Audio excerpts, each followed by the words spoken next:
Cześć moi kochani, dzisiaj zupełna prywata, w zupełnie prywatnym, bezmakijażowym anturażu, bo jestem, można powiedzieć, na wakacjach, a tak właściwie przy okazji załatwiania innych rzeczy zdecydowałam, że po 11 latach nieobecności wrócę na Półwysep Helski. I oczywiście to nie jest próba popełnienia żadnego głębszego reportażu z tego miejsca, bo to już było na polskim YouTubie zrobione dobrze lub bardzo dobrze. Także ja chciałabym sobie po prostu tutaj z Wami dzisiaj pochodzić, a stwierdziłam, że czymże byłyby wyprawy historyczne bez Waszego udziału, więc przy okazji wrzuciłam do plecaka kamerkę.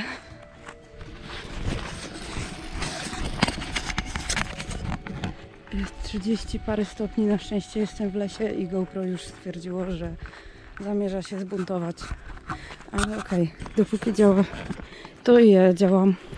Mamy tutaj na drzewie, zaraz będziemy je mijać, właśnie oznaczenia szlaków. I ten pomarańczowy to jest właśnie ścieżka do tak zwanej Baterii Duńskiej, a ten niebieski to szlak helskich fortyfikacji. Ale tak, muszę jeszcze dodać. Tu jest tego naprawdę mnóstwo i to, że jest coś udostępnione dla turystów, opisane, to wcale nie znaczy, że to wyczerpuje temat. Jak jechałam tutaj pociągiem, to już gdzieś tam, jak te lasy się tutaj ciągną od Juraty, Jastarni, widać różnego rodzaju bunkry i fortyfikacje, więc tak naprawdę trzeba by tu kiedyś przyjechać jesienią, będzie spokojniej i po prostu zrobić sobie taki wielokilometrowy spacer. No to jest nasze bocianie gniazdo. Zaraz sobie tam wejdę. Mega dziwnie się idzie po takim piasku. Zapomniałam już, jak to jest po prostu. Ale wziąłam sobie stosowne obuwie i jest git. No, a więcej o tym miejscu opowiem z offa, bo za mało o nim wiem i nie mogę się skoncentrować. Jest za ciepło.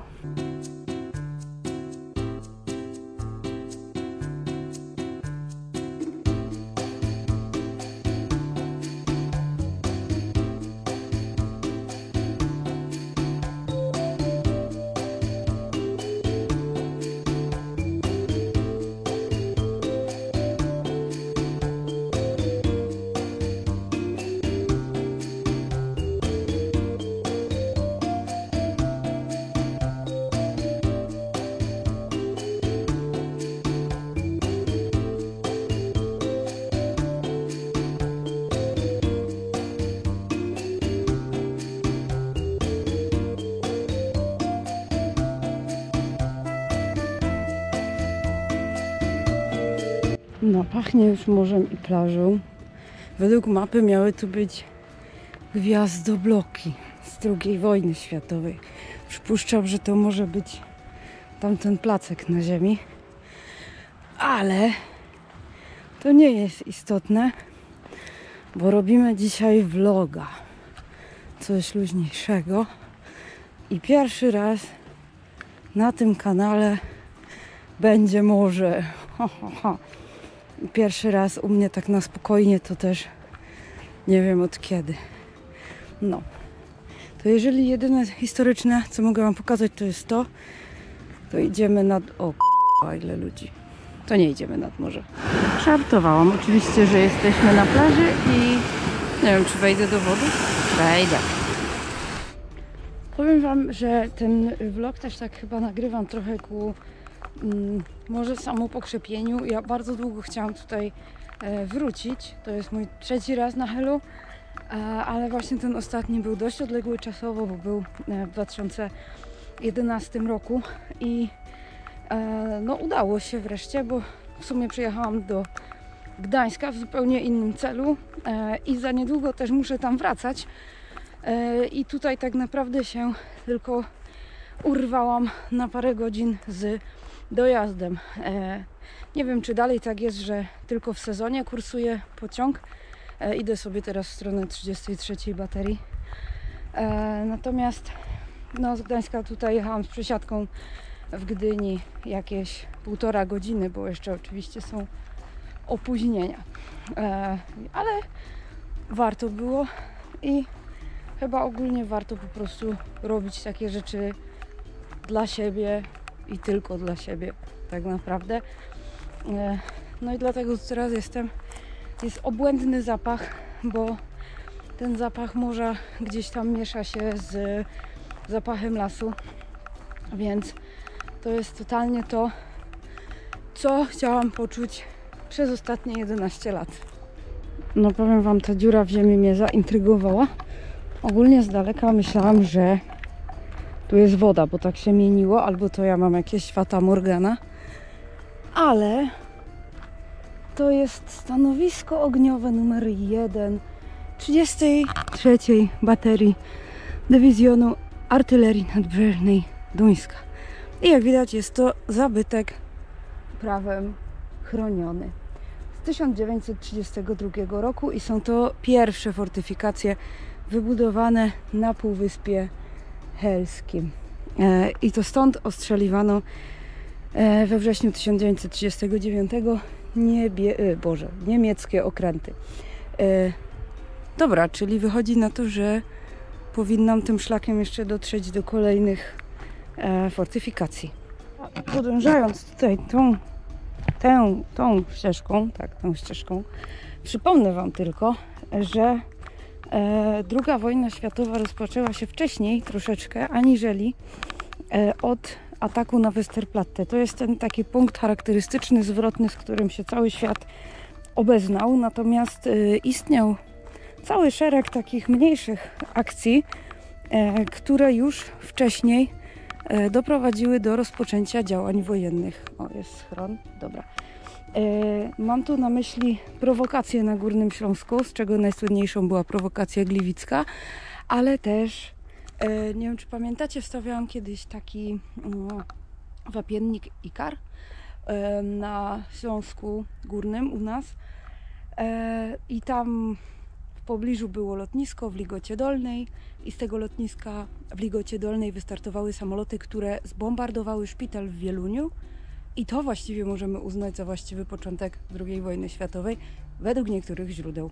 A ja nie jestem wyrocznią, więc z czym się zgadzacie, to już wasza sprawa. Ktoś tu jest niedaleko i strasznie mnie to wkurza, ale najwyżej dostanie w łeb. No, więc dlaczego bateria duńska i grecka? Bo są to nazwy już niewykorzystywanych dział, które zdecydowano się przekazać marynarce przed wojną. Ciemno, nie mam latarki, ale dość dobrze jest zachowany tutaj.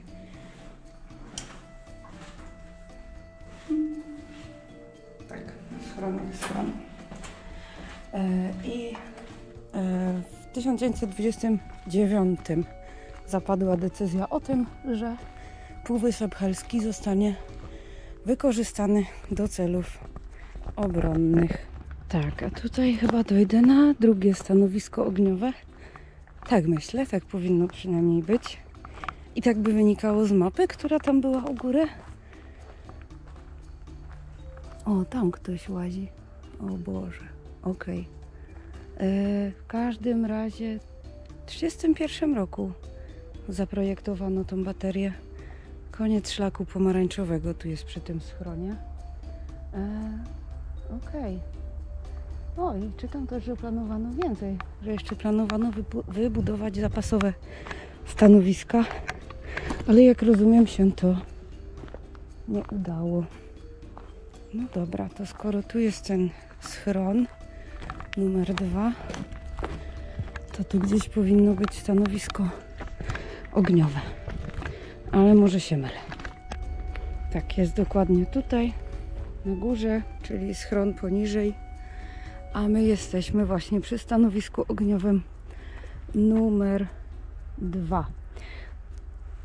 W 1936 roku nadano temu miejscu numer porządkowy 33 i pod tym numerem też rozpoczęto działania wojenne.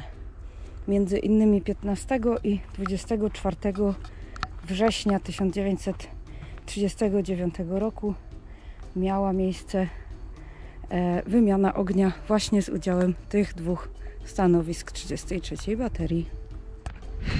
Tak jak mówiłam, dzisiaj się nie wybieram nigdzie poza szlakami. Zresztą za jakieś pół godzinki muszę się zacząć zbierać na pociąg. W sumie już zacznę drogę powrotną. I spróbuję jeszcze kawałek przejść szlakiem niebieskim. Ale zobaczymy, ile się uda. No, taka mała zmiana planów. Jestem jednak na plaży, tylko od drugiej strony, przy tym pasażu morskim. I przywiało mnie tutaj to, że przypomniało mi się, że jak byłam tutaj te 11 lat temu, to z wody wypłynął trup. I był prokurator i w ogóle serio, tak rzadko się smaży na plaży. Chyba ostatnio w ogóle te 11 lat temu tak się smażyłam na plaży. Jeszcze z przygodami. Ale przede wszystkim szkoda tego pana, no. No i ostatnia zmiana planów. Już stwierdziłam, że nie wracam na szlak, bo za mało jest czasu po prostu do pociągu. Ale chodzę sobie po mieście. Posiedziałam trochę na tej plaży, gdzie widziałam trupa. Czyli 2 plaże zaliczyłam jednego dnia. Pomarańczowy szlak. I jadę do Juraty teraz. Odwiedzić przyjaciółkę na wczasach. Więc Jezu, jestem tak strasznie po 30. No. I co? Idę powoli na PKP. Tu jest w ogóle świetnie. Jest mega gorąco, tak jak pani zresztą przed chwilą mówiła, ale jakoś tego specjalnie nie czuję, bo się jaram strasznie. No, więc tyle chyba na razie. Taki mega luźny vlog wakacyjny, ale tak mi tego trzeba było, że masakra. Także chowcie się.